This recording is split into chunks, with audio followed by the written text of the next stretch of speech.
It was 3 a.m. when Traoré's cell phone rang. The caller was using a secret line known only to 5 people in the Burkina Faso military. "Sir, the coup has begun. General Doumbié is moving toward your palace with the 3rd Battalion."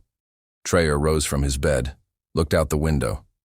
He could see armored vehicles advancing in the darkness. 2 hours later, coup leader General Doumbié would, incredibly, become a prisoner of his own soldiers. How did Traoré turn the betrayal of his most trusted general into an unexpected revenge? The ringtone pierced the darkness of Ibrahim Traoré's bedroom. He answered immediately, "Traoré." The voice on the other end was tense but controlled. "Sir, this is Major Sankara. Our monitoring system has detected unusual movement at Camp Connor. General Doumbié has mobilized the 3rd Battalion without authorization. They're moving toward the presidential palace." Traoré rose from his bed, moving to the window. In the distance, he could make out the faint outline of armored vehicles advancing along the main avenue, their headlights deliberately dimmed. "How far?" he asked, mind already calculating options. "Approximately 15 minutes from the outer perimeter, sir. The Presidential Guard has been alerted, but—" He hesitated. "But Doumbié likely has loyalists among them." Traoré finished the thought. "And the other battalions?" "Silent, sir. No response to communications." The implication was clear. Either they were part of the coup or had been neutralized. Traoré closed his eyes briefly, absorbing the reality of what was happening. General Maurice Doumbié, his most trusted military commander, his friend since their days at the military academy, the man he had personally elevated to Chief of Defense Staff, was attempting to overthrow him. "Implement Protocol Omega," Traoré ordered, referring to a contingency plan developed precisely for this scenario, but known only to his innermost circle. "I'll meet you at the designated point in 10 minutes. As Traoré dressed quickly in nondescript, civilian clothes, his mind flashed back to a conversation just 3 days earlier. He had been meeting with his intelligence chief, Colonel Ouedraogo, who had placed a dossier on his desk with obvious reluctance. "Sir, we've intercepted communications you need to see." Inside were transcripts of calls between General Doumbié and known operatives of the French Foreign Intelligence Service discussing regime change and post-transition economic arrangements. "How reliable is this intelligence?" Traoré had asked. Colonel Ouedraogo's response was grim. Multiple sources confirmed. "Sir, the French are offering him the presidency with their full backing. In exchange, he's agreed to reverse your policies on foreign military bases and mining concessions." The colonel had paused before adding, "They move in 3 days." Now, as Traoré gathered essential items, a secure satellite phone, encrypted thumb drive, and small caliber pistol, he reflected on the decision he had made in that moment. Rather than immediately arresting Doum on charges of treason, he had chosen to wait, to watch, to allow the betrayal to unfold just enough to reveal all involved. It had been a calculated risk, one that now placed him in physical danger as armored vehicles approached his residence. Moving swiftly through a concealed passage that connected the presidential living quarters to a service area, Traoré emerged into the quiet night. A nondescript sedan with tinted windows waited, engine running. Major Sankara sat behind the wheel, visibly relieved as Traoré slipped into the passenger seat. Without a word, they pulled away, taking a route that deliberately avoided the advancing military convoy. "Status update," Traoré demanded, as they navigated the darkened streets of Ouagadougou. "General Doumbié is personally leading the operation," reported Sankara. "He's mobilized approximately 200 soldiers, primarily from the 3rd Battalion. They've secured the national radio station and are positioning units around key government buildings." "And our countermeasures?" "In progress, sir. Colonel Ouedraogo has activated the sleeper network. Phase 1 is completed." Traoré nodded, satisfaction briefly flashing across his face.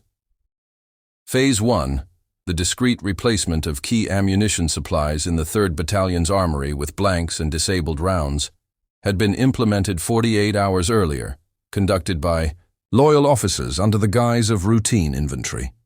The advancing troops would have just enough live ammunition to make their coup attempt credible, but not enough to sustain any significant conflict. The sedan pulled into an underground garage beneath an unremarkable office building on the outskirts of the city. This was the Shadow Command Center, a fully equipped operational headquarters unknown to all but the most trusted members of Traore's security apparatus.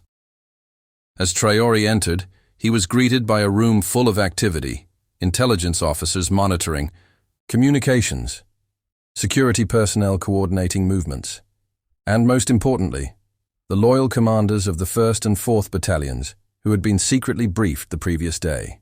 "Mr. President," acknowledged Colonel Ouedraogo, stepping forward with a tablet displaying a real-time map of the city, illuminated dots showing troop movements. "General Doumbié has just entered the palace grounds. He'll discover your absence momentarily." Traore took the tablet, studying the tactical situation. "And our French friends, have they shown their hand yet?" Ouedraogo's expression hardened. "Yes, sir. We've detected unusual activity at their embassy. Multiple secure communications, and a private jet that landed at the military airfield 1 hour ago." "Right on schedule," murmured Traore. He turned to address the assembled officers. "Gentlemen, what is happening tonight is not merely a military coup. It is an attempt by foreign interests to reassert control over our nation's resources and destiny. General Doumbié is not acting alone. He is acting as an agent for those who have never accepted our independence." The room was silent, faces grim with determination. "We will not only defeat this coup, we will expose its architects for all our people to see." At the presidential palace, General Maurice Doumbié strode confidently through the main entrance, flanked by heavily armed soldiers. The presidential guard had offered minimal resistance. Some had joined his forces. Others had simply melted away, forewarned by whispers of what was coming. "Secure the 2nd floor," he commanded a lieutenant. "Find Traore and bring him to me alive." The coup needed legitimacy. A public resignation from Traore, ideally broadcast live, would smooth the transition. His radio crackled.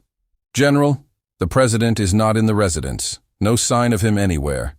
"In the compound." Doum frowned. This was unexpected but not catastrophic. "Expand the search perimeter and prepare the broadcast equipment. We move forward regardless." He sat at Traore's desk, opening his laptop to review the statement he would soon deliver to the nation, announcing the necessary intervention of the armed forces to restore constitutional order.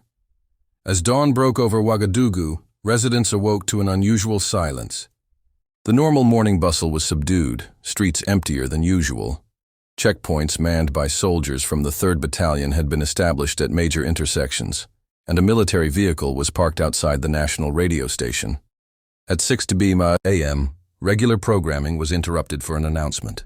"This is a message from the National Committee for Salvation. The military has assumed temporary control to address the unconstitutional actions of the former government. Citizens are advised to remain calm and stay in their homes." In the shadow, Command Center Traore and his loyal officers listened to the broadcast. "They're moving faster than expected," noted Colonel Ouedraogo. "Doumbié must be feeling pressure from his French backers." Traore checked his watch. "Is the evidence package ready?" Ouedraogo nodded, handing him a flash drive. "Everything is here. The intercepted communications, bank transfers to offshore accounts, the complete timeline of meetings between Doumbié and French intelligence operatives." "Distribute as planned," ordered Traore. "Every news outlet, social media platform, community. Leaders, our people need to see who is really behind this coup attempt." He turned to the commanders of the 1st and 4th Battalions. "Colonel Zongo, Colonel Cabo, are your units in position?" Both officers confirmed with sharp nods. "Remember," Traore emphasized, "minimal force. We want arrests, not martyrs." Across the city, an extraordinary counter-operation was unfolding. Unlike traditional responses to military coups, which typically involved either capitulation or direct confrontation, Traore's strategy was more sophisticated. As the 3rd Battalion soldiers manned their checkpoints, they were unaware that their communications had been compromised, their ammunition strategically depleted, and, most crucially, their flanks exposed to loyal units that had quietly surrounded them.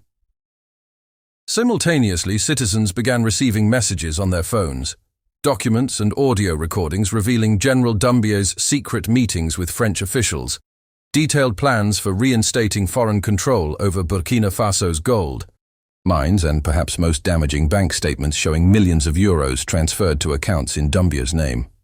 The evidence was overwhelming and irrefutable. At the French embassy, Ambassador Jean-Marc Layoff was growing increasingly concerned. The coup was proceeding, but Traoré remained at large, and most troublingly, there had been no statement of support from the other military battalions as promised by Doumbié.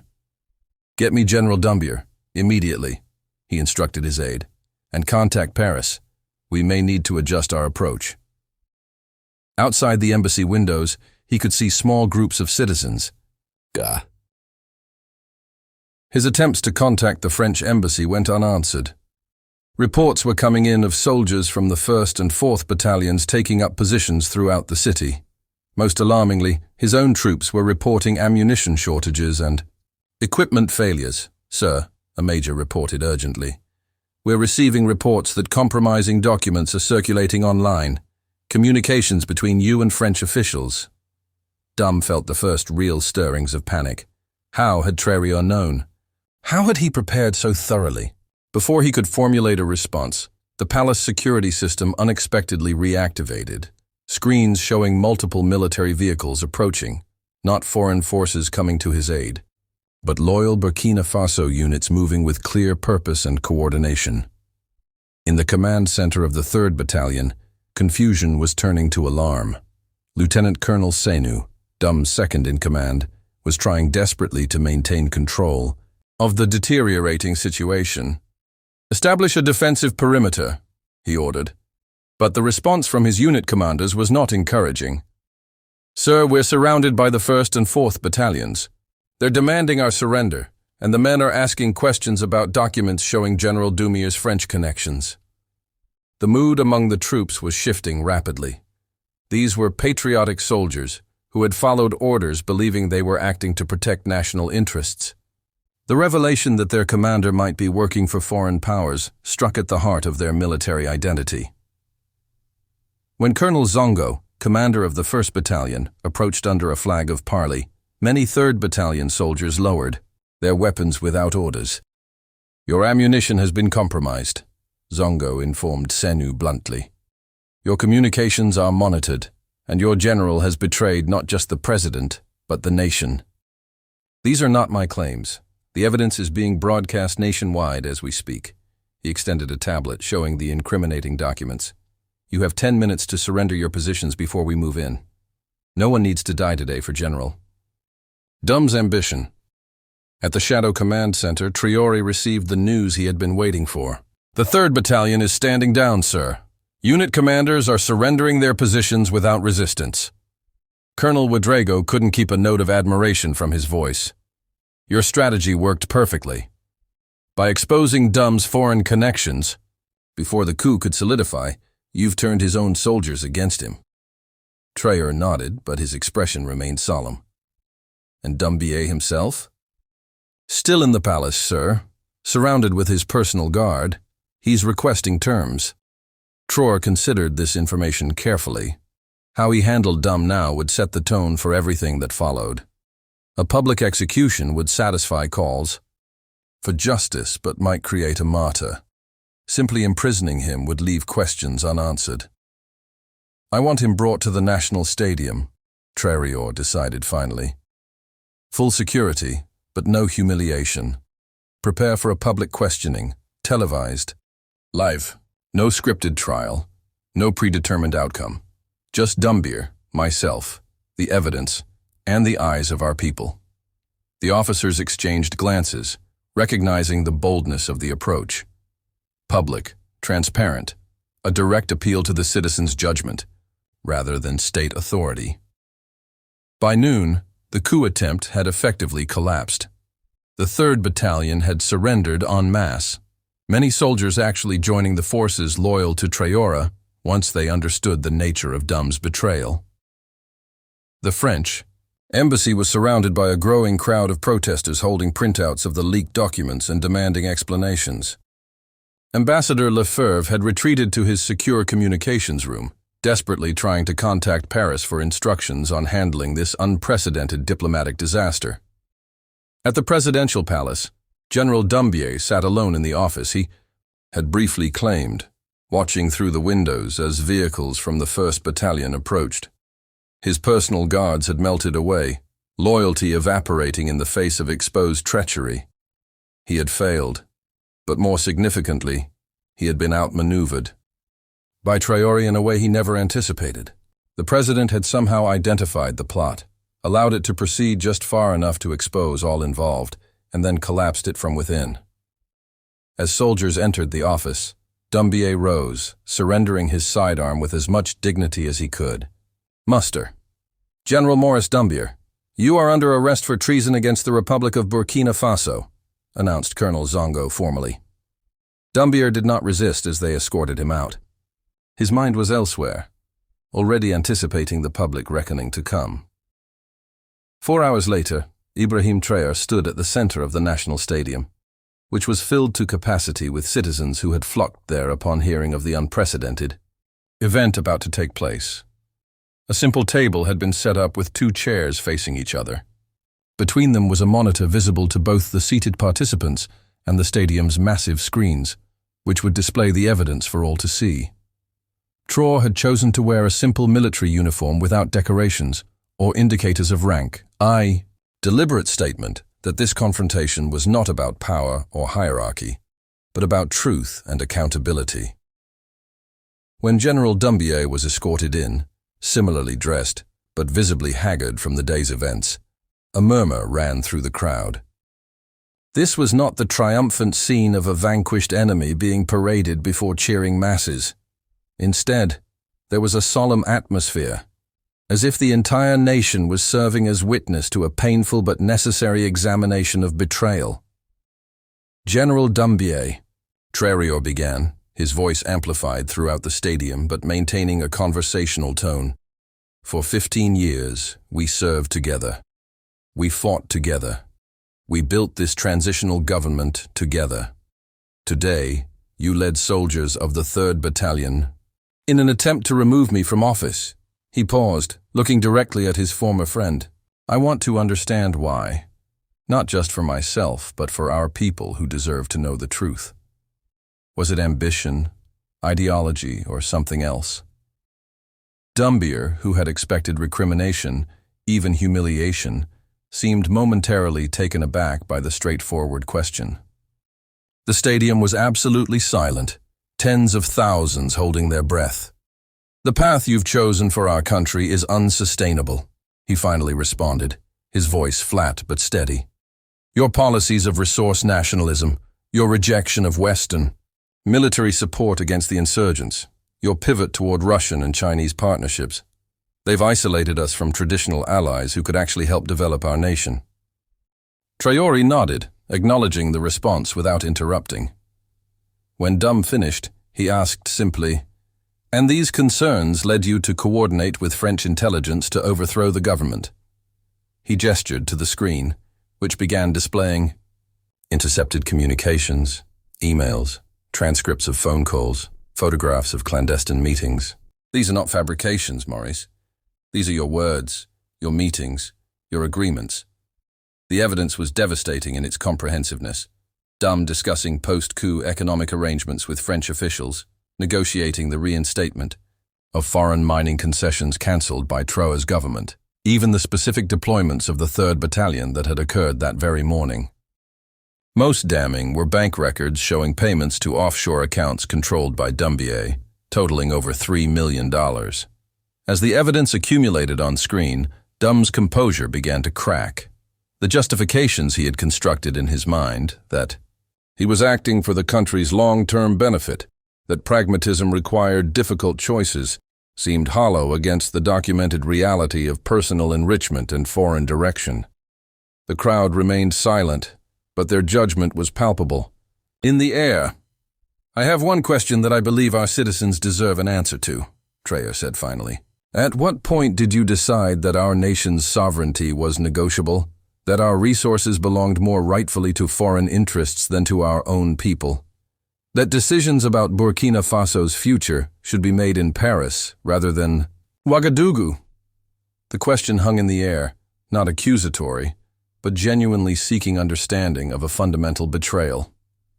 Dum looked up, meeting Traore's gaze directly for the first time. You make it sound simple, he said, a note of anger finally, breaking through. But governing isn't about idealistic stands. It's about survival. The West controls the international financial system, the security apparatus, development funding. Defy them, and they'll ensure you fail. Through sanctions, through terrorism they conveniently fail to help combat, through economic isolation. So, you chose to surrender rather than struggle, Traore observed quietly. You decided the cost of true independence was too high. He stood, addressing not just Doumbié now, but the entire stadium, the entire nation. This is the choice we face as a people, the easy path of continued dependence, where our resources enrich others while we receive just enough to prevent collapse, or the harder path of true self-determination, where we endure challenges now to build genuine prosperity for future generations. He turned back to Doumbié. What you never understood, Maurice, is that this isn't my policy or my ideology. It is the expressed will of our citizens who have suffered enough under external control, masked as partnership. The crowd began to stir. Now, not with anger, but with a building energy of affirmation. The people of Burkina Faso do not want their president to simply manage foreign interests. They want leadership that defends their birthright, the wealth beneath their soil, the right to determine